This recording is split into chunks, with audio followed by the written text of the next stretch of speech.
Portugal প্রবাসী ভাই বোনেরা আপনারা সকলে কেমন আছেন? আশা করি আপনারা সকলেই অনেক অনেক ভালো আছেন। আপনাদের সকলের দোয়ায় আমি তন্ময় ভালো আছি।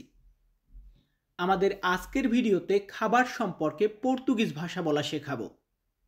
আপনারা যারা পর্তুগিজ ভাষাতে কথা বলা শিখতে চান তারা সকলে একটু মনোযোগ সহকারে আমাদের আজকের সম্পূর্ণ ভিডিওটি দেখবেন। তো চলুন আমাদের আজকের ভিডিওটি শুরু করা যাক। শুরুতে আরেকটি কথা বলি, ভিডিওটা ভালো লাগলে অবশ্যই লাইক কমেন্ট করবেন এবং আমাদের চ্যানেলটি সাবস্ক্রাইব করে রাখবেন। তো ভিউয়ার্স, আমরা খাদ্য বা খাবার সম্পর্কে শেখাবো। খাদ্য এটাকে আমরা পর্তুগিজ ভাষাতে বলি কমিদা।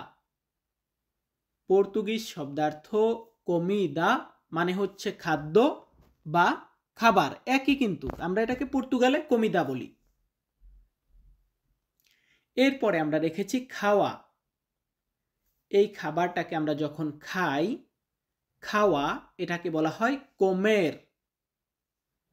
পর্তুগিজ শব্দার্থ কোমের মানে হচ্ছে খাওয়া, কমিদা কোমের। পরবর্তীতে আমরা রেখেছি রান্নাঘর। রান্না করার যে জায়গা, রান্নাঘর, এটাকে পর্তুগিজ ভাষাতে বলা হয় কোজিনিয়া। পর্তুগিজ শব্দার্থ কোজিনিয়া মানে হচ্ছে রান্নাঘর। এরপরে আমরা রেখেছি রান্না করা। এই রান্নাঘরে যে রান্না করি, কুক করি, এটাকে পর্তুগিজ ভাষাতে বলা হয় কুলিনারিয়া। কুলিনারিয়া মানে হচ্ছে রান্না করা, কোজিনিয়া মানে রান্নাঘর। ভিউয়ার্স, পরবর্তীতে এখানে রাখা আছে প্লেট। আমরা যে প্লেটে খাবার খাই, প্লেট বা থালা বলি, এটাকে আমরা পর্তুগিজ ভাষাতে বলি প্লাকা। পর্তুগিজ শব্দার্থ প্লাকা মানে হচ্ছে প্লেট বা থালা, একই। এর পরবর্তীতে আমরা এখানে রেখেছি ভাত। আমরা যে ভাত খাই, ভাত এটাকে পর্তুগিজ ভাষাতে বলা হয় আহোস। পর্তুগিজ শব্দার্থ আহোস মানে হচ্ছে ভাত। পরবর্তীতে আমরা রেখেছি রুটি। রুটি এটাকে পর্তুগিজ ভাষাতে বলা হয় পাউ। পর্তুগিজ শব্দার্থ পাউ মানে হচ্ছে রুটি। সো রুটির পরবর্তীতে আরেকটি শব্দ এখানে রেখেছি মাছ। আমরা যে মাছ খাই, মাছ ইংরেজিতে আমরা ফিশ বলি, এটাকে পর্তুগিজ ভাষাতে বলা হয় পেইশি। পর্তুগিজ শব্দার্থ পেইশি মানে হচ্ছে মাছ। মাছের পরবর্তীতে এখানে আমরা রেখেছি মাংস। মাংস বা গোস্ত এটাকে পর্তুগিজ ভাষাতে বলা হয় কার্নি। পর্তুগিজ শব্দার্থ কার্নি মানে মাংস বা গোস্ত। সো এর পরবর্তীতে এখানে রেখেছি মুরগি। মুরগি এটাকে বলা হয় ফেরেঙ্গু। পর্তুগিজ শব্দার্থ ফ্রেঙ্গু মানে হচ্ছে মুরগি। কি মানে মুরগি?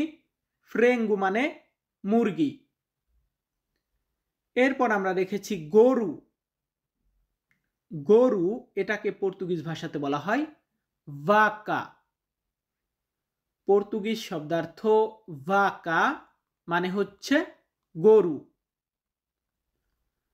ভিউয়ার্স, গরুর পরবর্তী শব্দটি এখানে আমরা রেখেছি ছাগল। ছাগল এটাকে আমরা পর্তুগালে বলি কাবরা। পর্তুগিজ শব্দার্থ কাবরা মানে হচ্ছে ছাগল, ভাকা মানে হচ্ছে গরু। এরপরে আমরা এখানে রেখেছি মহিষ। মহিষ এটাকে পর্তুগিজ ভাষাতে বলা হয় বুফালু। পর্তুগিজ শব্দার্থ বুফালু মানে হচ্ছে মহিষ। মহিষের পরে আমরা কি রেখেছি? শূকর। দেখুন, এটা বাংলাদেশে চলে না, তবে ইউরোপে ম্যাক্সিমাম কান্ট্রির প্রত্যেকটা জায়গায় এই মাংসটা আছে। পোরকু মানে শূকর, এটাকে বলা হয় পোরকু, পর্তুগালে বলা হয়। পোরকু মানে শূকর। এর পরবর্তীতে আমরা রেখেছি অক্টোপাস। অক্টোপাস এটাকে পর্তুগিজ ভাষাতে বলা হয় পৌভু। পৌভু মানে হচ্ছে অক্টোপাস। সো অক্টোপাস আমরা শিখলাম, পৌভু। এরপর আমরা রেখেছি মুরগির মাংস। দেখুন মুরগি এটাকে বলা হয় ফ্রেঙ্গু, বাট যখন আমরা মুরগির মাংস বলবো তখন আমরা বলবো কার্নিজি ফ্রেঙ্গু। কার্নিজি ফ্রেঙ্গু মানে মুরগির মাংস। এরপর আমরা রেখেছি ছাগলের মাংস। ছাগলের মাংস এটাকে পর্তুগিজ ভাষাতে বলা হয় কার্নিজি কাব্রা। কার্নিজি কাব্রা মানে হচ্ছে ছাগলের মাংস। কার্নিজি ফ্রেঙ্গু মুরগির মাংস, কার্নিজি কাব্রা ছাগলের মাংস। এরপর আমরা রেখেছি গরুর মাংস। গরুর মাংস এটাকে পর্তুগিজ ভাষাতে বলা হয় কার্নি বোভিনা। কার্নি বোভিনা মানে গরুর মাংস। আমাদের পরবর্তী শব্দটি রাখা আছে ফল। দেখুন আমরা যে ফল খাই, ফল এটাকে পর্তুগালে বলা হয় ফ্রুতা। পর্তুগিজ শব্দার্থ ফ্রুতা মানে হচ্ছে ফল। ফল শিখলাম। এরপর আমরা শিখব আপেল। আমরা অ্যাপেল বলি বা আপেল বলি, এটাকে পর্তুগিজ ভাষাতে বলা হয় মাসা। পর্তুগিজ শব্দার্থ মাসা মানে হচ্ছে আপেল। আপেলের পরবর্তীতে আমরা এখানে রেখেছি কমলা। কমলা এটাকে আমরা কি বলবো? এটাকে আমরা পর্তুগিজ ভাষাতে বলবো লারেঞ্জা। পর্তুগিজ শব্দার্থ লারেঞ্জা মানে হচ্ছে কমলা, মাসা মানে হচ্ছে আপেল। পরবর্তীতে এখানে আমরা রেখেছি আঙ্গুর। আঙ্গুর বা আঙ্গুর ফল এটাকে পর্তুগিজ ভাষাতে বলা হয় উভাস। পর্তুগিজ শব্দার্থ উভাস মানে হচ্ছে আঙ্গুর ফল। আঙ্গুর ফলের পরবর্তী শব্দটি এখানে আমরা রেখেছি স্ট্রবেরি। স্ট্রবেরি তো সকলেই চেনেন, এটাকে পর্তুগিজ ভাষাতে বলা হয় মোরেঙ্গু। পর্তুগিজ শব্দার্থ মোরেঙ্গু মানে হচ্ছে স্ট্রবেরি। কি মানে স্ট্রবেরি? আমার সাথে বলবেন মোরেঙ্গু মানে স্ট্রবেরি। পরে আমরা রেখেছি আম। আম এটাকে বলা হয় মাঙ্গা। পর্তুগিজ শব্দার্থ মাঙ্গা। মাঙ্গা মানে আম। আমের পরে আমরা কি শিখব? আমের পর আমরা শিখব কাঁঠাল। আমরা কাঁঠাল বলি, এটাকে পর্তুগিজ ভাষাতে বলা হয় মাদেইরা। পর্তুগিজ শব্দার্থ মাদেইরা মানে হচ্ছে কাঁঠাল। So viewers, manga, Madeira. এরপর আমরা রেখেছি বাংলাতে আমরা কলা বলি। কলা এটাকে পর্তুগালে বলা হয় বানানা।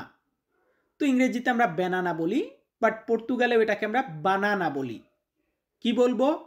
বানানা মানে কলা। পরবর্তীতে আমরা এখানে রেখেছি চেরি। চেরি ফল সকলেই তো চেনেন। তো চেরি এটাকে বলা হয় সেরেজা। পর্তুগিজ শব্দার্থ সেরেজা মানে হচ্ছে চেরি। সো ভিউয়ার্স, আমরা এখন লাস্ট ধাপে যাব। আমাদের এখানে প্রথম শব্দটি আছে সবজি। সবজি, শাকসবজি, এটাকে পর্তুগিজ ভাষাতে বলা হয় ভেজেতাইস।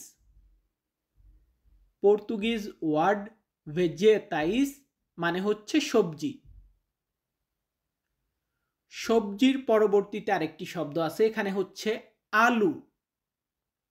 আমরা আলু বলি, এটাকে পর্তুগিজ ভাষাতে বলা হয় বাতাতা। পর্তুগিজ শব্দ বাতাতা মানে হচ্ছে আলু। ভেজেতাইস, বাতাতা। এরপর আমরা রেখেছি মরিস। মরিস এটাকে পর্তুগিজ ভাষাতে বলা হয় পিমেন্তা।